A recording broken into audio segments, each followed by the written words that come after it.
Hello students, welcome to our online video tutorial class. I think you have seen the previous video whatever I have made based on the introductory part of the chapter reproductive health, as well as I have also discussed there regarding the various birth control methods. So in that video I have mentioned at last that I will be starting from the amniocentesis portion in the next video. So today I have come with the next video starting from the next portion, that is the amniocentesis. We all know amniocentesis is generally a method by which the amniotic fluid is collected from the amnion, and after collection of this amniotic fluid, obviously that will be analyzed for determining the genetic disorders present within the fetal skin cell, as well as not only the genetic disorder, with that various kinds of metabolic disorder, sex of the baby. These all things can be determined from the type of cells, specifically the fetal skin cells present within the amniotic fluid. So that analyzing method is commonly known as amniocentesis. First of all, when we are talking about the amniocentesis, we need to know regarding the purpose of the amniocentesis, why we will perform amniocentesis. First purpose of the amniocentesis is to determine the genetic disorder, if any kind of genetic disorder, as an example Down syndrome, Klinefelter syndrome, Patau syndrome, Edwards syndrome, any kind of genetic disorder is present in the newly born baby or not. For determining that, obviously this specific amniocentesis process is so much important. Second thing is that determination of metabolic diseases, that means any kind of metabolic diseases, as an example alkaptonuria, phenylketonuria, this kind of metabolic diseases that are also present in the newborn baby or not, that can be also checked by this specific procedure. Third point is to study regarding the sex of the child, whether the individual is male or female who has taken birth.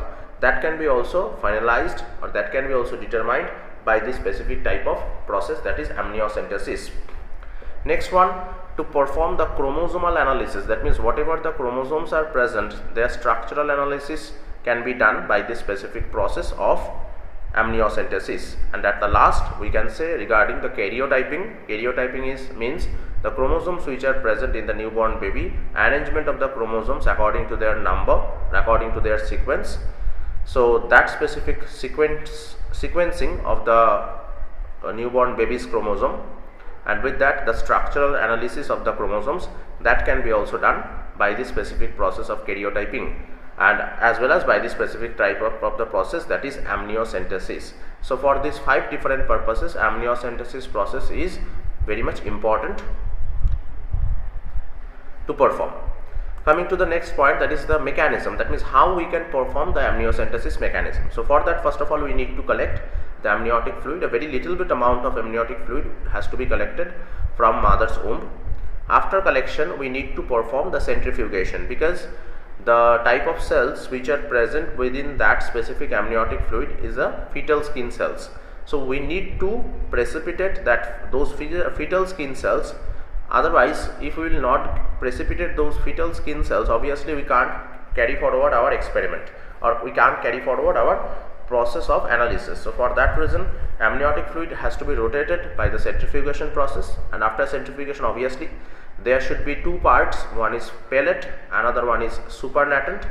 So in the pellet portion specifically, we will be obtaining the fetal skin cells. After obtaining those fetal skin cells, now we can go for various kinds of analysis, any kind of genetic disorder is present or not, any kind of metabolic disorder is present or not, what is the sex of the baby, whatever the type of karyotyping process, those all work, structural analysis of the chromosomes, these all kind of activities we can do by that specific or by those type of fetal skin cells. So for this purpose, actually the amniocentesis we are commonly doing for analyzing these all things, and this is the mechanism of amniocentesis. Now we are coming to the next topic, and that is a fully different topic than from the amniocentesis, that is medical termination of pregnancy. What is this? Medical termination of pregnancy is a such kind of the process where before the full development of the newborn fetus within the mother's womb, forcefully the growing embryo or the growing zygote it will be getting destroyed, and after destruction it will be taken out from the mother's womb. So it is entirely, it is an induced process, it is not a natural process. Human interference is obviously needed. So this kind of process where in a forceful manner the growing embryo or the growing fetus within the mother's womb, from there we will be withdraw it, that specific process is commonly known as medical termination of pregnancy or induced abortion. So it is written here, it is an intentional process or voluntary termination of pregnancy before full term is called, before full term means before further development or full development, and that is called as medical termination of pregnancy. Keep it in your mind, if medical termination of the pregnancy has to be performed for any of the female, we need to keep it in our mind, we need this medical termination of the pregnancy need to be done during the first trimester, that is up to 12 weeks of the pregnancy. Up to 12 weeks it should be done. Second trimester abortion is much more riskier, because after 12 weeks, that means after first trimester, if this MTP or the medical termination of pregnancy will be done for any of the female, it will be riskier for that mother as well as riskier for the child. So obviously we are going for the abortion where the fetus is actually getting destroyed. So fetus is will be destroyed, it is a normal thing, but the mother life also can become riskier if the MTP will be performed after 12 weeks or after first trimester. Now we need to know why we will perform the MTP or medical termination of pregnancy or induced abortion.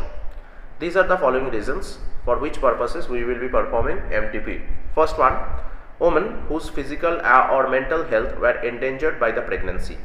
Okay, so in case of those of the female whose physical health or mental health is getting spoiled or getting endangered by due to pregnancy, obviously for those kind of female, MTP need to be performed. Women facing the birth of a potentially handicapped or malformed child, if it is analyzed properly if it is determined beforehand that the newborn baby is handicapped or the newborn baby is genetically disabled, if the newborn baby they have some genetic disorder, so obviously if the female or if the mother wants to abort, she can do by this process of the medical termination of pregnancy. If the newborn baby is the product of any rape case, so obviously if the mother wants, then on that case by the process of MTP, that specific newborn baby or the new growing baby that can be killed or forcefully withdrawn from the mother's womb. Pregnancies in case of unmarried girls under the age of 18 with the consent of a guardian. So under the consent of the guardian, if any female is getting pregnant below the marriage and below the age of 18, so obviously by taking the consent of the guardian, MTP can be performed. Pregnancies that are a result of failure in sterilization. So if any kind of pregnancy can be created and that is a result of any kind of failure in sterilization, that can be, on that case also, this MTP or induced abortion has to be performed or can be performed. So now these are the reasons for which the MTP or medical termination of pregnancy we are commonly performing. Now we are coming to the next point, that is the mechanism. What is this? Mechanism is how we will be performing the MTP or medical termination of pregnancy. So there are actually three mechanisms. First one, by prostaglandin injection. Prostaglandin injection is very much important for the medical termination of the pregnancy, because prostaglandin, when we are injecting, automatically what is happening, the contraction and relaxation of the uterine muscle, it is getting started. And when the contraction and relaxation of the uterine muscle is getting started, automatically it will be easier during the time of MTP or during the time of induced abortion to withdraw the growing embryo from the mother's womb. Vacuum aspiration, this is the method where we were using a vacuum cup by which, or you can say rather vacuum aspirator, by which we will be withdrawn the crushed embryo which is present within the mother's womb. So first of all we will be crushing the embryo within the mother's womb, that means we will be killing that. After killing, by using the vacuum aspirator, we will be just withdrawing it out from the mother's womb. Third one is dilation of cervix, that means cervix dilation is also very much important. For that we will be applying relaxin, because if the cervix will be getting dilated properly, on that time obviously it will be easier to perform the medical termination of pregnancy or induced abortion. So these are the three methods by which induced abortion or medical termination of pregnancy can be done. Now we are coming to the next point, and that is a very important point, that is the STD, sexually transmitted diseases or sexually transmitted infections. So let's see whatever we need to study under this. First of all, the definition of STD. What is the STD? STD is a such kind of disorders which are getting transmitted from sexually unhealthy person to the sexually healthy person during the time of unprotected sexual intercourse. So if during the time of unprotected sexual intercourse, the various disease causing agent or even the disease only is getting transmitted from the unhealthy individual to the healthy individual, that transmission is commonly known as sexually transmitted diseases or sexual reproductive tract infection also. So it can be also called as RTI or STI, that is a sexually transmitted infection or reproductive tract infection. Now the point is, whatever the types of sexually transmitted disease are commonly happens in case of human being, there are several kinds like that: gonorrhea, chlamydiasis, syphilis. These three are actually the bacterial sexually transmitted diseases because these are caused by the bacterial agent, as well as genital herpes, genital warts, trichomoniasis, hepatitis B, HIV/AIDS. These are the viral STDs because these are all caused by the viral agent or virus. So these are the types of STD which are commonly happening in case of human being. Now the point is mode of transmission, that means how these STDs are getting transmitted. First of all, obviously the diseases can be transmitted by the help of bacteria, and those kind of diseases are chlamydiasis, syphilis, gonorrhea, already I have told.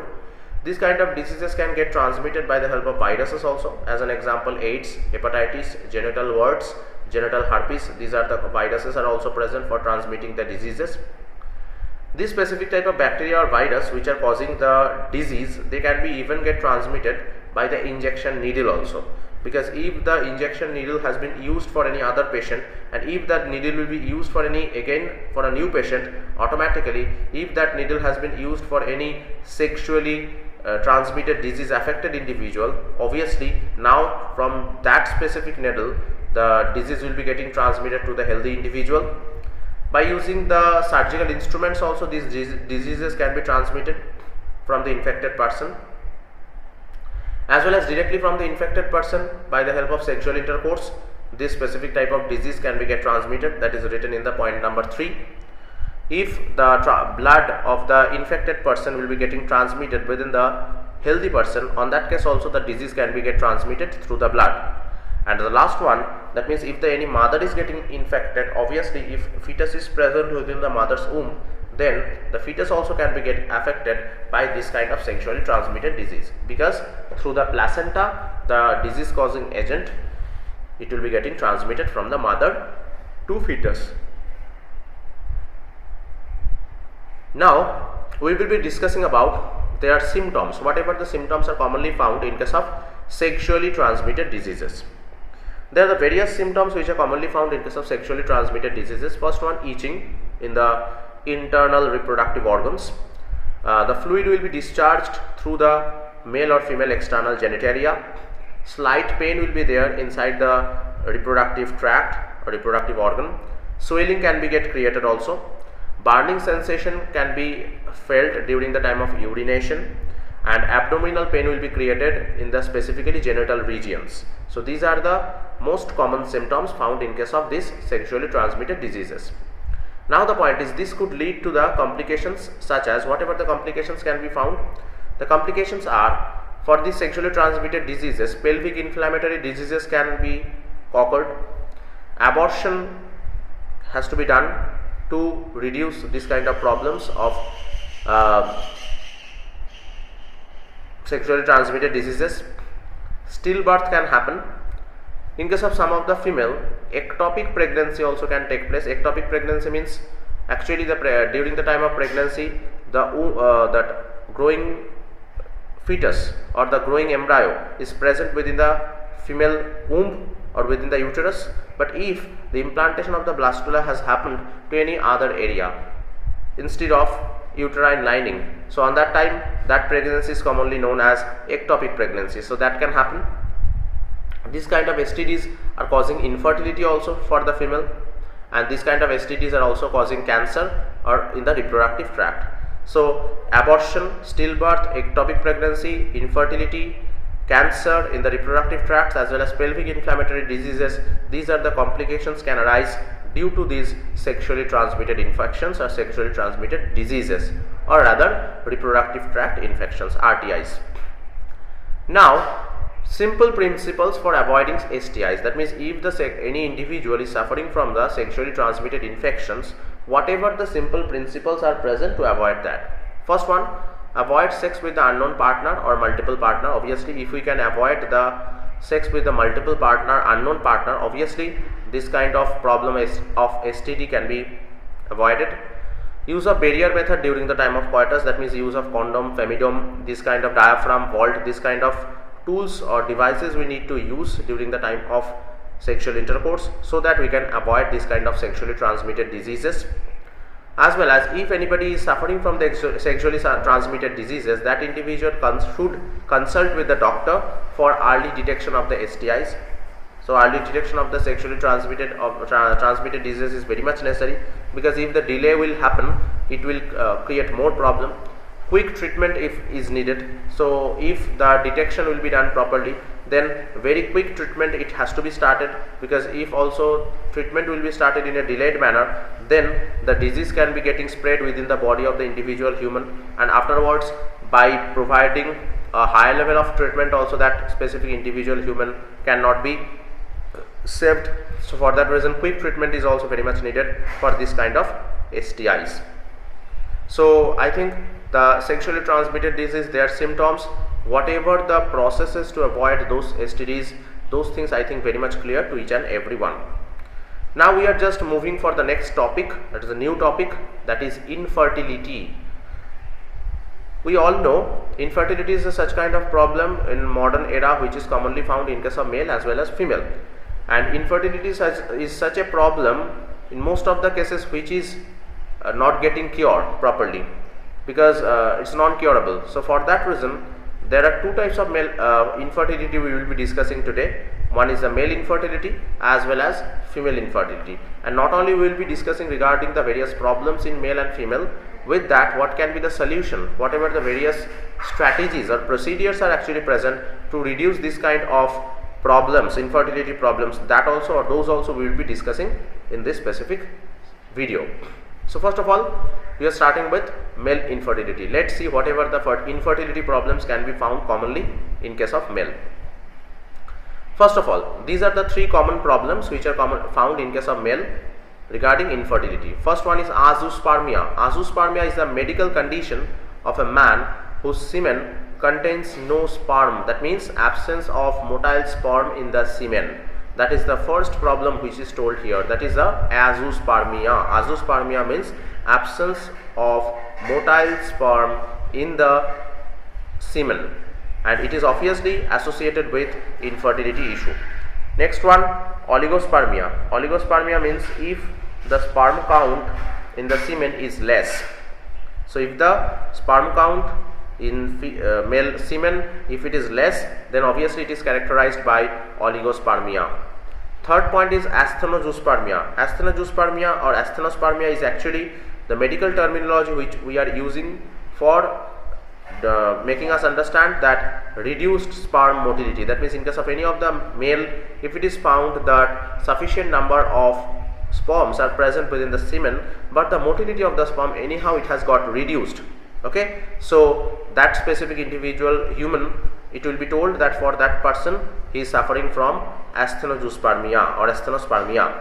So now the point is asthenospermia can be of two types, complete and incomplete. Complete means that in that specific person 100% of the sperm is showing no motility or no mobility, but in case of incomplete asthenozoospermia, obviously for that person it will be found that 50% of the sperm or more than that will be showing motility, remaining sperm they will not be showing any kind of motility. Okay, so incomplete and complete, these two kinds of asthenozoospermia or asthenospermia can be commonly found in case of male. So azoospermia, oligospermia and asthenospermia, these are the three different types of problems, regarding male infertility. Now we are entering within female infertility problem. What is regarding the female infertility? Female infertility means in case of female also some of the problems can be found. Let's see the problems. In case of female, the infertility problems are irregular menstruation, second, narrowing of uterus, third, improper endometrium lining, fourth, blockage in fallopian tube, fifth, polycystic ovarian syndrome, and sixth, impotency. That means first one, irregular menstruation. Commonly it is found that in case of nowadays, in case of female, it is a common problem that menstrual cycle is getting irregular, and it is getting irregular obviously for our lifestyle, for our food habit and all these things. But irregular menstruation is obviously one kind of infertility, because in case of those female who are having irregular menstruation, that for those specific type of females, conception is also a questionable task. So for that reason, those specific female who are having irregular menstruation problem, obviously they need to consult the doctor so that this problem can be minimized and they can conceive the baby. Uterus lining, or specifically I want to say that canal of uterus, if it is not so much broader, if it is narrower, obviously it can't provide proper passage for the growth of newborn baby or for the growth of the growing embryo. So narrowing of the uterus is also another problem. For that reason, the female, they remain infertile. They can't even carry any of the baby. Improper endometrium. If inside the uterine lining the endometrium is not formed properly, then obviously for this improper endometrial lining, the female will be suffering from infertility problem. Blockage in fallopian tube, that is the fourth problem. In fourth problem, it is told that if suppose it is found that in the fallopian tube of the female there is any kind of the blockage, if the sperm and ovum, they can't come together for fertilization due to presence of that blockage, obviously that newborn baby will not take birth. There is no growth of the fetus takes place. Polycystic ovarian syndrome. In case of some of the female, this is also very common problem nowadays, that it is found that in their ovary multiple cysts are getting produced, and due to formation of multiple cysts, obviously those females are getting incapable of producing the newborn baby. Impotency, it is obviously making any female impotent.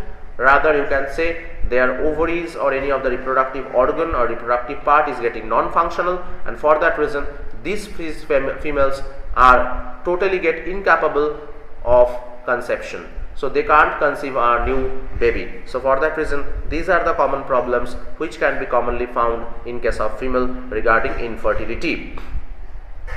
Now we have come to the solution of the infertility. Solution is only, that is the method or the strategies by which the male and female infertility problem can be reduced, and the mechanism in most of the time is fertilization of the male sperm and female ovum out of the body.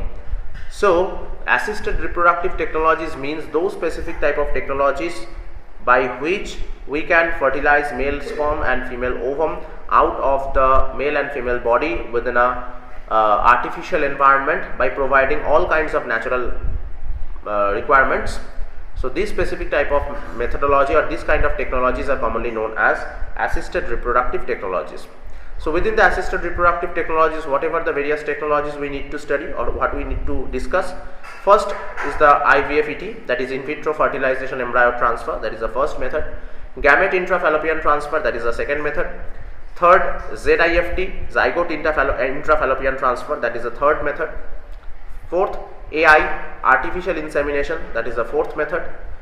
Fifth, ICSI, that is intracytoplasmic sperm injection, that is the fifth method.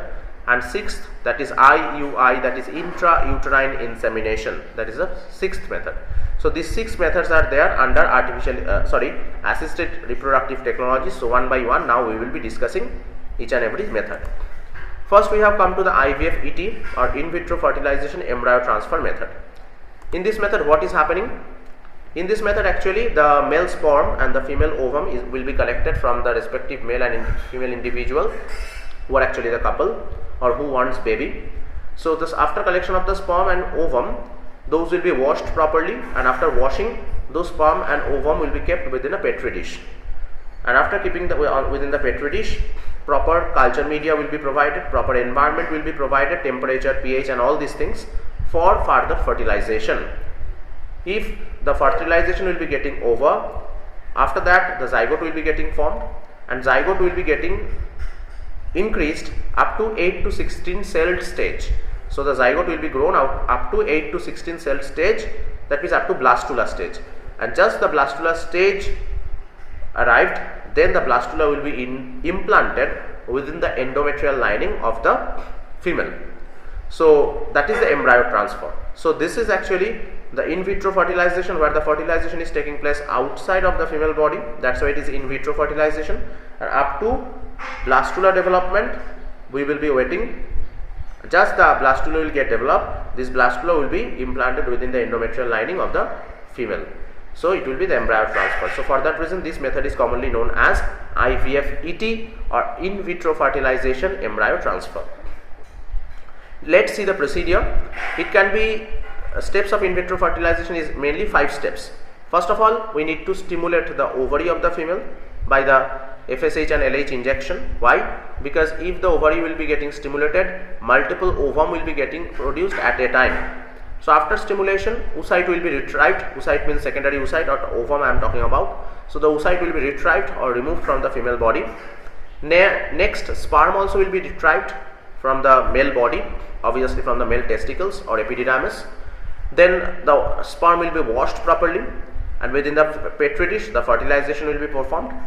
After fertilization, up to blastula stage we need to wait, and that blastula stage will be implanted into the endometrial lining of the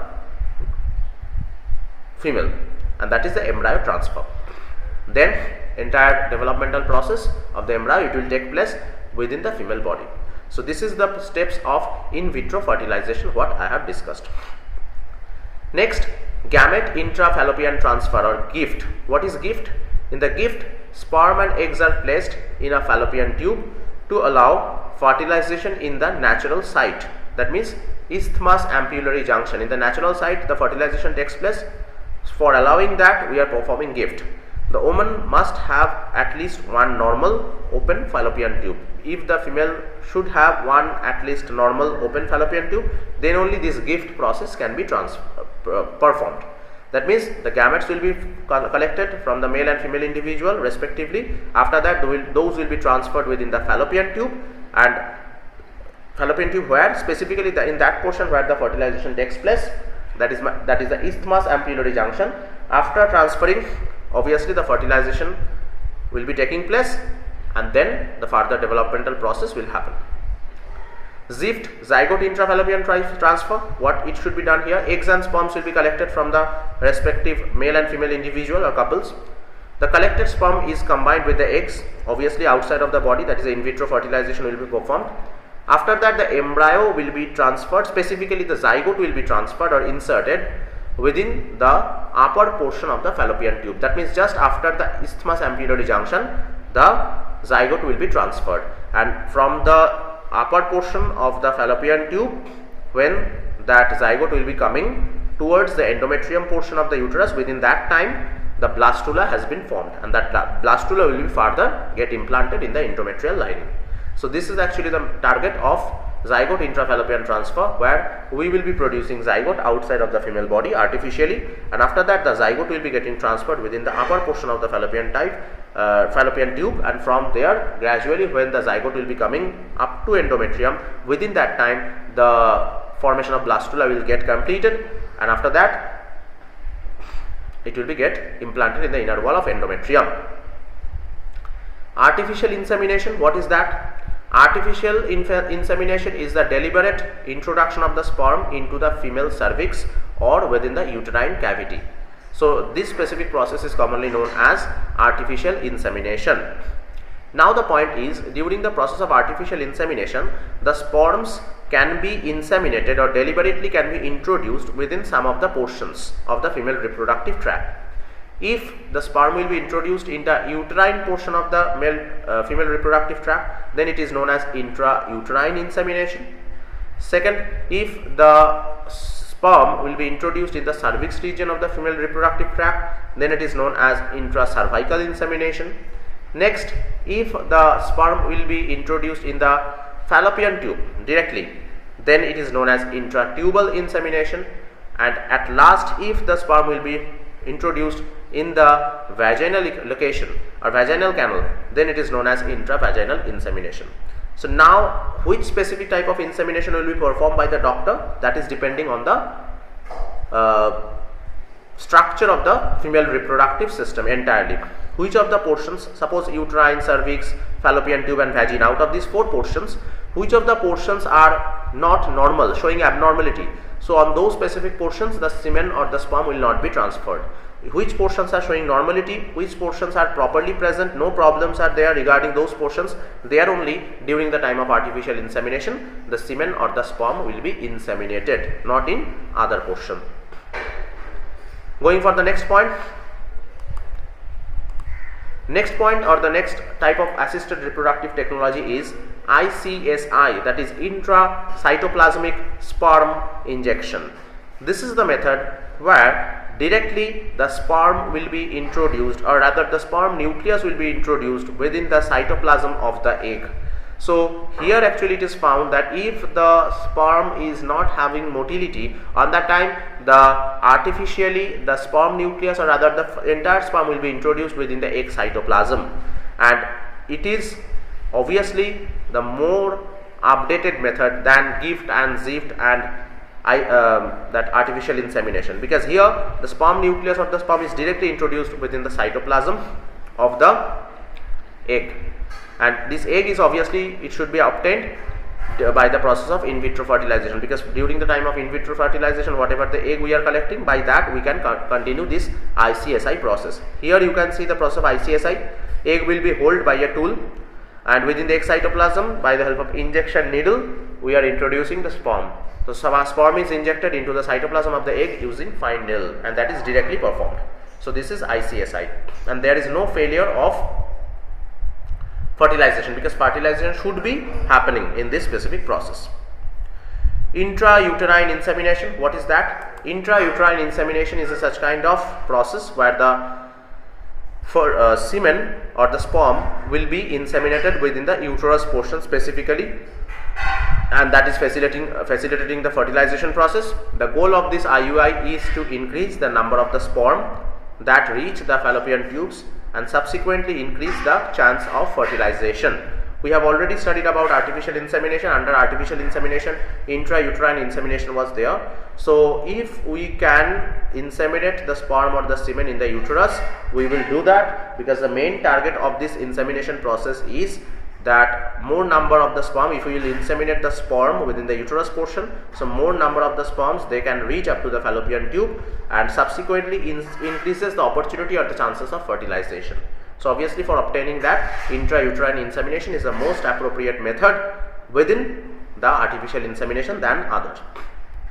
So this is overall the assisted reproductive technologies we need to study under infertility, to avoid the infertility obviously.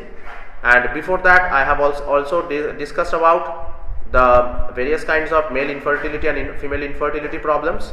I have also discussed about the sexually transmitted diseases, MTP, medical termination of pregnancy, as well as the amniocentesis. So with discussing these all points, this reproductive health chapter is getting finished. So thank you everyone.